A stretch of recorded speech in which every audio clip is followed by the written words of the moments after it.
Esporte Terê. Esporte Terê FM. Tá na hora da gente falar de futebol aqui na Terê.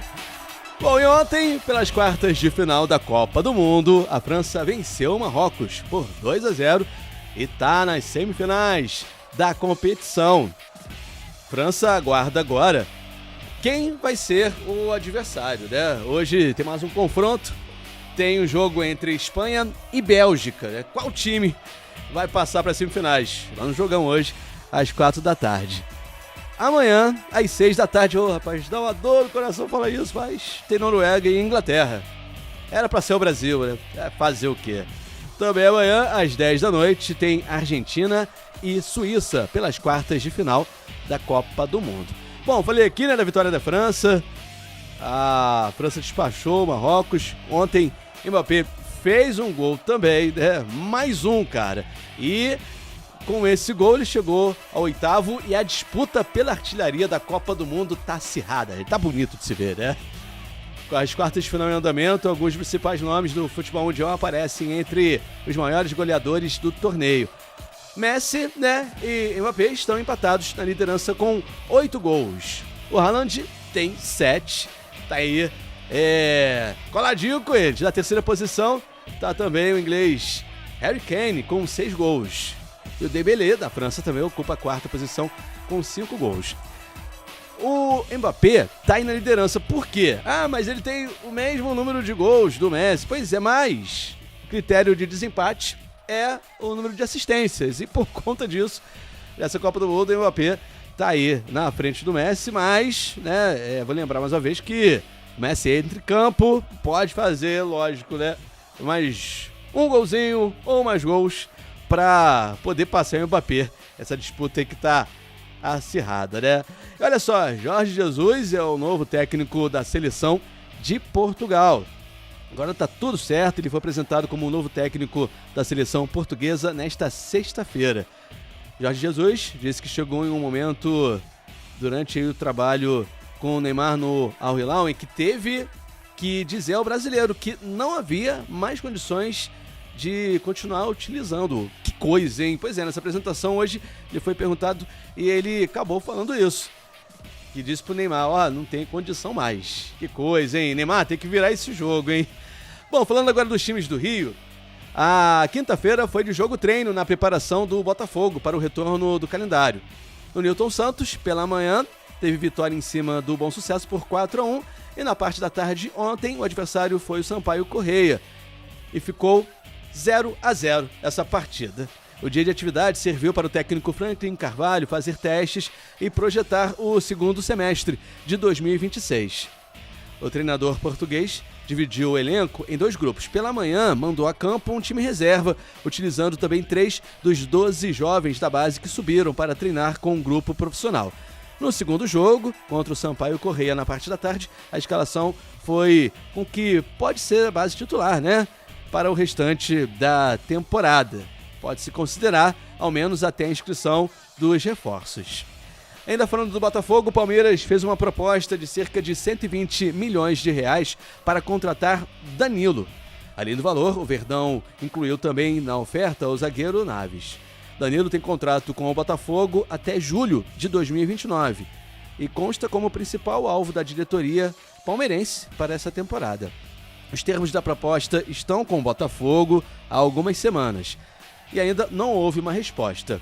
Hoje, a única movimentação do Palmeiras no mercado é pelo meio-campista do Botafogo. Ainda falando do clube carioca, nesta quinta, o Botafogo homenageou Alex Telles, incluindo o lateral no hall de acesso ao gramado do estádio Nilton Santos, o painel de ídolos, que tem uma parte dedicada a grandes ídolos, né? Agora tem também o número 13, que tem fotos ao lado de Louco Abreu e Zagallo também, tirou onda, Telles, né? Muito bom, homenagem mais do que merecida. E no Vasco, o volante Nelson de Ossa se representou ao Real Betis, né, para o início da temporada, mas ele continuou como alvo aí do Cruz Maltino nesta janela de transferências. O clube tem um acordo verbal com o jogador e também com a equipe espanhola, porém, a indefinição jurídica envolvendo a SAF impede neste momento a conclusão do negócio. o Vasco já acertou as bases da negociação com De Ossa, que deseja atuar em São Januário.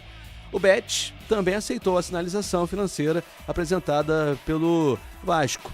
Nenhum outro clube chegou perto de um acordo com o time espanhol, mas essa indefinição jurídica envolvendo a SAF do Vasco está travando a negociação no momento. Vamos falar agora do Fluminense. Olha, o Thiago Silva não atuou na goleada do time por 6-1 contra o Nova Iguaçu nesta quarta, em amistoso realizado no Maracanã. Porém, existe a possibilidade dele enfrentar o Bahia no amistoso do próximo domingo às 4 da tarde também no Maracanã. O clube está avaliando, né? Porque ele foi contratado e se apresentou para a intertemporada do Fluminense depois dos outros jogadores, né? E o seu tempo de condicionamento físico e treinamentos foi mais curto do que os dos demais atletas do Fluminense. Por isso, já estava definido que ele realmente não entraria em campo contra o Nova Iguaçu, mas há a expectativa dele jogar, né, domingo, nesse amistoso contra o Bahia. E falando nesse jogo, olha só, domingo a CBF vai realizar testes com o sistema de impedimento semiautomático. A previsão que já agora na volta do brasileiro seja implantado esse sistema. Ia ser realizado um teste no Maracanã quarta-feira, nesse jogo entre Fluminense e Nova Iguaçu, mas acabou não acontecendo. E agora, nesse domingo, a CBF vai realizar testes com esse sistema de impedimento semiautomático na partida aí de domingo, nesse amistoso. E o meia Lucas Paquetá se apresentou no Ninho do Urubu nesta sexta para dar continuidade ao tratamento da lesão na parte posterior da coxa esquerda sofrida na segunda fase da Copa do Mundo contra o Japão. Ele estava nos Estados Unidos com a família e abriu mão das férias para retornar antes. Liberado pela seleção brasileira no início da semana, após a eliminação da Copa, Paquetá ainda organizava com o Flamengo a logística de retorno ao Rio de Janeiro. Ele estava com familiares e acabou decidindo voltar com eles. Por lei, o meia teria direito a 10 dias de férias, mas não vai tirar esse período aí de descanso. Decidiu voltar já antes, para quanto antes também voltar a atuar, para já continuar esse tratamento, né, da lesão. Bom, e o Flamengo está aí vivendo os últimos dias da intertemporada, né, em Portugal. Para encerrar, tem o jogo contra o Benfica de Portugal, amanhã às 3h30 da tarde no horário de Brasília. No amistoso com o River Plate, o técnico Jardim utilizou basicamente o elenco principal que tinha à disposição. Na vitória contra o Lausanne da Suíça, optou por dar rodagem ao time e escolheu os jovens. Agora, contra o Benfica, indicou que vai utilizar uma escalação parecida com a do empate com o River Plate da Argentina. E aí, amanhã o Flamengo então encerra a sua intertemporada em Portugal. E na segunda, tem mais informações do esporte aqui na Terê, no Tá Ligado. Esporte Terê FM.